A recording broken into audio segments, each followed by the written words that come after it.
As the NFL world descends on Indianapolis, Indiana, Lucas Oil Stadium for the 2024 NFL Combine. You already know we got to take a look at the Ravens, the Baltimore Ravens. Get into the Combine with a lot of needs on both sides of the football. What can we look forward to seeing this week as we get ready for the on-field workouts? I'm going to tell you what you should be paying attention to at the NFL Scouting Combine as the meat and potatoes begins in less than 24 hours. It's the Flex On Podcast, only place giving you sports how you want and when you need it. Breaking down the NFL Combine and what Ravens fans should be paying attention to right here on the Flex On.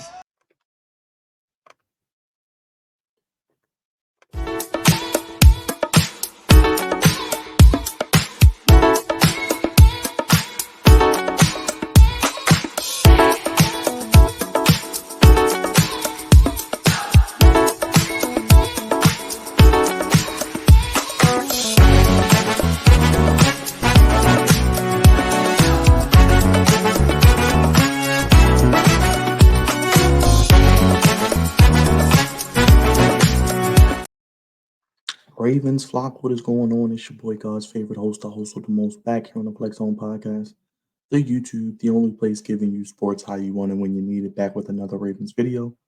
It has been 1 month to the day since the Baltimore Ravens laid that despicable egg of a performance in the AFC Championship game against the eventual back-to-back Super Bowl champion Kansas City Chiefs 17-10, and we're exactly 1 month away from Baltimore Orioles opening day. So talk about dates and numbers, numerology, and how those things work out.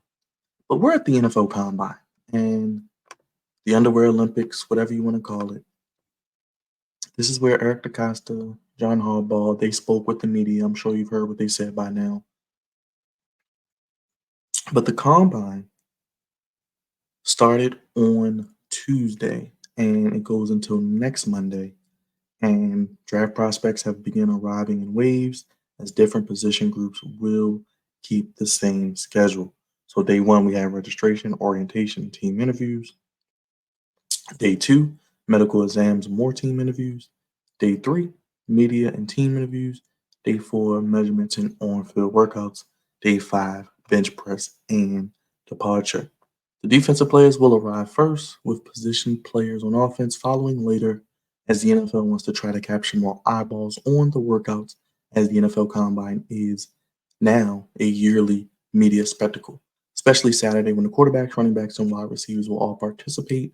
The NFL coaches and general managers met with the media on Tuesday, as we mentioned, with John Harbaugh and Eric DeCosta. And as we see, starting tomorrow, that's where it really gets fun, as we have the on-field workouts of what I would be looking forward to, Ravens fans, Ravens flock, Flex On family.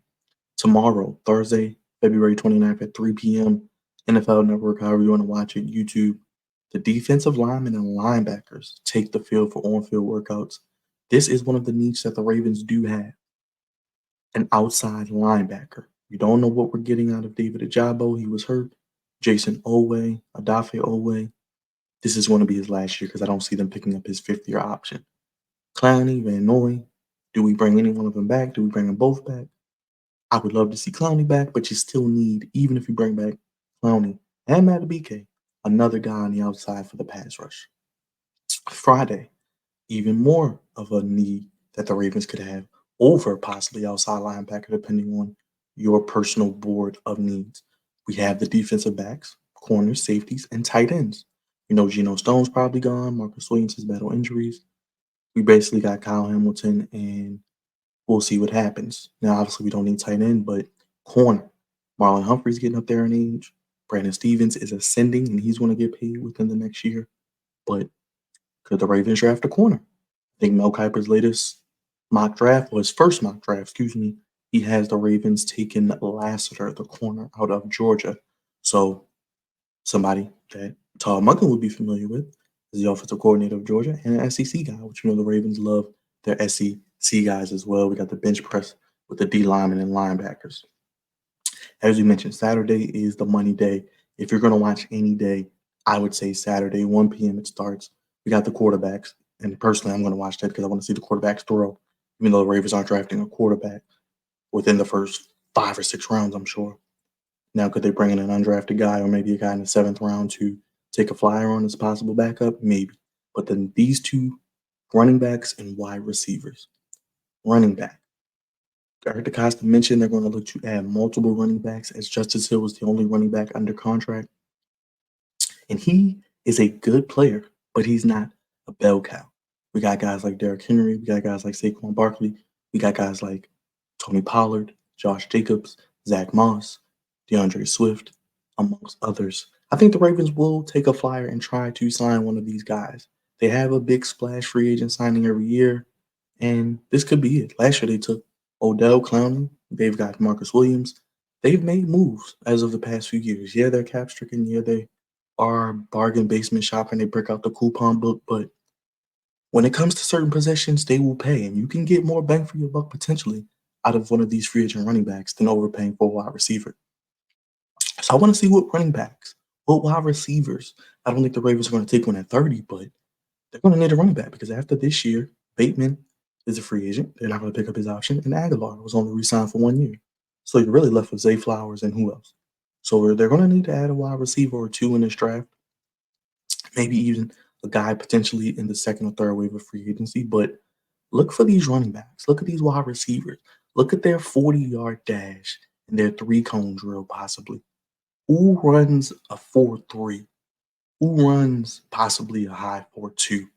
Who runs in the 4.4s at the running back and wide receiver positions? Because these guys in the fourth, fifth, sixth, seventh rounds, which make up the predominant portion of the roster, will be guys that the Ravens and other teams have their eyes on. And Keaton Mitchell wasn't drafted, so they were able to find a diamond in the rough there. But look for a fast, speedy running back and maybe one of the bigger, faster wide receivers with the higher, larger catch radiuses. Some of those guys maybe that stand out to you this weekend. Sunday, we got the O lineman and specialists. The Ravens' number one need, in my opinion, is offensive line, tackle, guard, everything outside of center they need. So they're all O linemen, not really looking at their 40, not really looking at their bench press, looking at their shuttle and three cone and their footwork and ability to have balance and technique is most importantly.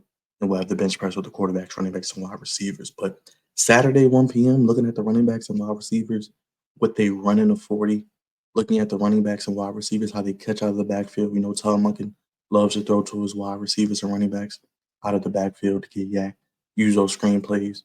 And offensive linemen. Do any linemen stand out to you? Does a lineman possibly stand out and look at a guy that's going to be there at 30? I don't know. I don't know. I feel like a lineman at 30 is going to be a project that's going to take at least another year before he's ready.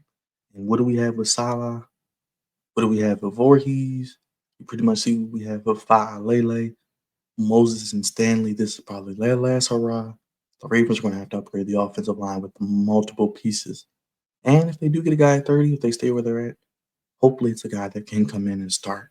But we'll have to see how it plays out on Monday as it wraps up. We have the offensive linemen and specialists who will be doing their bench press. But Ravens fans, pretty much I say that to say, look at Saturday, look at the running backs, look at the receivers, look at who jumps off your screen, look at who really has you sit up when you watch them run or when you watch them catch the football or when they're on your television. How do they move? Do they look like somebody who has that home run hitting capability?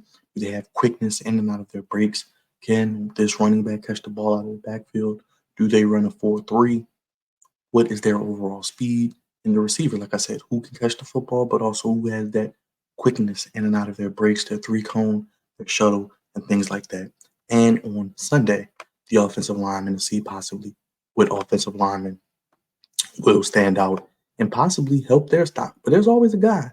Remember Orlando Brown Jr., who doesn't test well. Or there'll be guys who don't test well at receiver or running back, but when you put on that tape or when they get to that pro day or when you get them in your building and really take a look at them and look at how they can fit your system and scheme, they really are a part of what you can build with if you draft them in the 2024.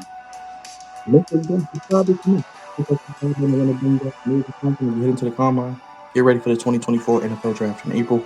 The Ravens will be picking number 30. The comment section is yours. Sound off. Let me know what you're looking forward to seeing at the combine. What do you think about what Eric DeCosta and John Harbaugh said? Who do you want the Ravens to draft? What players are you looking forward to seeing at the combine?